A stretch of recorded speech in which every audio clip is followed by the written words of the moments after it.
Friends, this is Ravi Kumar Agarwal. आज हम ये लीनियर इक्वेशन के बारे में समझेंगे।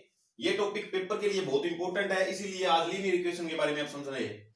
तो general form of linear equation in two variables, दो वेरिएबल के अंदर पहले लीनियर इक्वेशन की स्टैंडर्ड फॉर्म जो होती है, जनरल फॉर्म होती है, वो अपने पढ़ रहे हैं। तो ax plus by plus c बराबर 0, ax plus by plus c बराबर 0, ये लीनियर इक्वेशन होती है दो वेरिएबल में। अब दो वेरिएबल में क्यों हुई? क्योंकि यहां जो x है और जो y है ये दोनों वेरिएबल है, तो ये दो वेरिएबल में लीनियर इक्वेशन है। लीनियर इक्वेशन क्यों है? क्योंकि x की पावर और y की पावर यहां 1 1 है, तो 1 1 पावर है, इसलिए इसको बोलते हैं लीनियर इक्वेशन। तो सबसे पहले हमने जनरल फॉर्म लिखी लीनियर इक्वेशन दो वेरिएबल में, ax plus by plus c बराबर 0, इसको पहली इक्वेशन मान लिया। उसके बाद हम आज ये रिलेशन पढ़ेंगे कोफिशिएंट्स के बीच में, जो पेपर के लिए मोस्ट इंपोर्टेंट है और इसका क्वेश्चन कंफर्म रूप से आता है, इसलिए हम ये पढ़ रहे हैं। तो सबसे पहले हम दो लीनियर पेयर मानेंगे। तो let two linear pairs are, तो पहले दो लीनियर पेयर है, तो हम क्या करेंगे, अब ये एक्स वाई जो हमारे पास वेरिएबल है वो तो सेम रहेंगे, ओनली जो इनके कोफिशिएंट है, एक्स का कोफिशिएंट जैसे ए है, वाई का कोफिशिएंट बी है और सी जो कांस्टेंट है, सिर्फ ये चेंज होंगे। तो a1 हमने यहां इसका कोफिशिएंट x का कोफिशिएंट मान लिया a1, y का मान लिया b1 और कांस्टेंट मान लिया c1, इसको हमने मान ली सेकंड इक्वेशन। और दूसरे के अंदर हमें a2 मान लिया इसका कोफिशिएंट x का, y का b2 मान लिया और c2 कांस्टेंट मान लिया दूसरी इक्वेशन, तीसरी इक्वेशन के लिए। तो ये तीसरी इक्वेशन है। तो हमने इस प्रकार इस एक जनरल फॉर्म की लीनियर इक्वेशन की जो दो वो वेरिएबल में थी, दो इक्वेशन में इसको तोड़ लिया। सिर्फ कोफिशिएंट अलग करके हम कितने भी इक्वेशंस बना सकते हैं लीनियर पेयर वाली। तो अब हम क्या करेंगे, इनके बीच में रिलेशन देखेंगे, इन दोनों के बीच में क्या रिलेशन है कोफिशिएंट्स का, जिससे अलग अलग प्रकार के हम रिजल्ट प्राप्त करेंगे। तो there are three relation between coefficient of variables in equation 2 and 3। ये 2 और 3 इक्वेशन है, इनके जो कोफिशिएंट है वेरिएबल के, जैसे ये और ये कांस्टेंट है। अब जैसे x का कोफिशिएंट क्या है, पहले दूसरी इक्वेशन में a1, y का कोफिशिएंट क्या है b1, विद साइन पढ़ेंगे हम, तो इसके आगे प्लस है तो प्लस b1 है, y का कोफिशिएंट x का प्लस a1 है। इधर x का कोफिशिएंट थर्ड इक्वेशन के अंदर a2 है, y का कोफिशिएंट प्लस b2 है और c कांस्टेंट है। सबसे पहले हमें पता होना चाहिए। अब करेंगे हम, तो सबसे पहली सिचुएशन क्या है, अगर हमारे पास ये सिचुएशन बन जाए, बना के देखेंगे हम। तो अगर हमारे पास ये सिचुएशन बन जाए कि a1 upon a2 b1 upon b2 is not is equal to, यानी जब हम ये निकालेंगे और ये निकालेंगे, इनका रेशियो और इनका रेशियो निकालेंगे कोफिशिएंट्स का, तो अगर वो इक्वल ना आए तो इसका मतलब क्या है, सॉल्यूशन क्या है, यूनिक सॉल्यूशन है। इन दोनों के क्या है, यूनिक सॉल्यूशन है।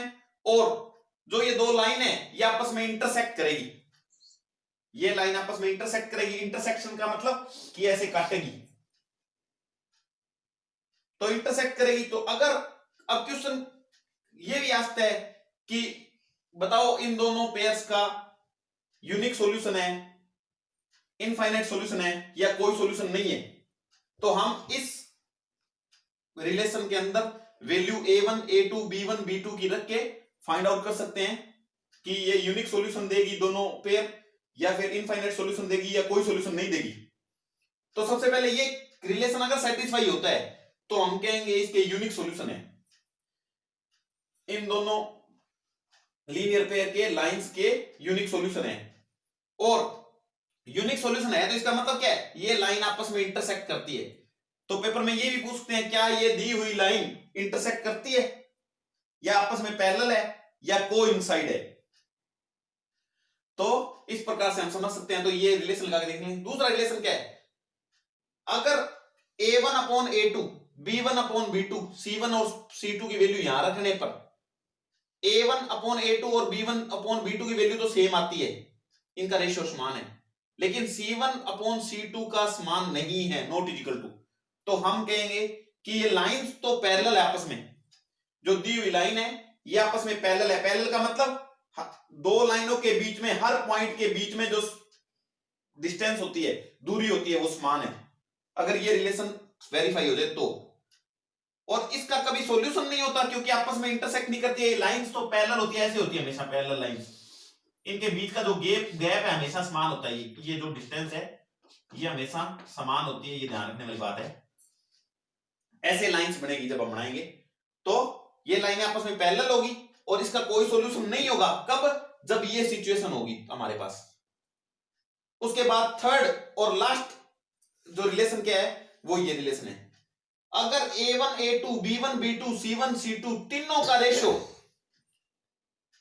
बराबर हो तो हम क्या करेंगे, कहेंगे कि इनफाइनाइट सॉल्यूशन है, इसका अनंत सॉल्यूशन है। और लाइन क्या होगी आपस में, कोइंसाइड होगी। कोइंसाइड का मतलब एक लाइन अगर मान लो ऐसी है तो दूसरी लाइन इसी के अंदर होगी, यानी दोनों लाइनें एक दूसरे के अंदर होगी। इसको बोलते हैं कोइंसाइड होना। तो ये तीन हमने रिलेशन पढ़े। पेपर में जस्ट 1-2 नंबर का ये या ये सीधा रिलेशन भी आता है। प्लस यहां ये जो हमने लीनियर पेयर लिए हैं ये स्टैंडर्ड के लीनियर पेयर है, जनरल फॉर्म है ये एज ए फॉर्मूला।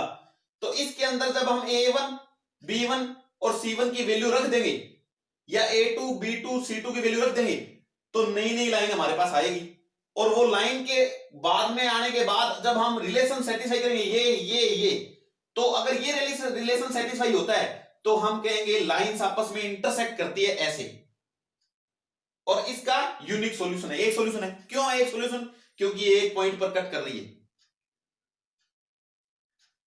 अगर ये रिलेशन सेटिस्फाई होता है तो हम कहेंगे लाइंस पैरेलल है और इसका कोई सॉल्यूशन नहीं है। क्यों?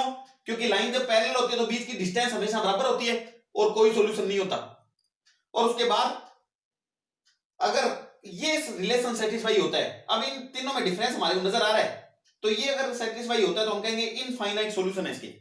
और लाइंस आपस में कोइंसाइड होती है। कोइंसाइड का मतलब एक लाइन दूसरे के अंदर हो जाएगी जब हम ग्राफ पर प्लॉट करेंगे तो। अब एक लाइन दूसरे के अंदर होगी तो क्या मतलब है, यहां यहां यहां यहां यहां यहां हर पॉइंट पर इसका एक सॉल्यूशन है, यानी इनफाइनाइट अनंत सॉल्यूशन है इसके। तो आज हमने ये टॉपिक पढ़ा। क्यों? क्योंकि ये बहुत इंपॉर्टेंट है पेपर के पॉइंट ऑफ व्यू से। चाहे ये स्टैंडर्ड के रूप में पूछे, 1-2 नंबर में छोटे क्वेश्चन में स्टैंडर्ड के रूप में पूछते हैं और दूसरे रूप में इसका क्वेश्चन भी बना के पूछते हैं वो। तो बहुत इजी है। अगर कोई बात समझ में नहीं आए तो इसको 1 बार 2 बार 3 बार लेक्चर को देखना, आराम से समझ में आ जाएगी।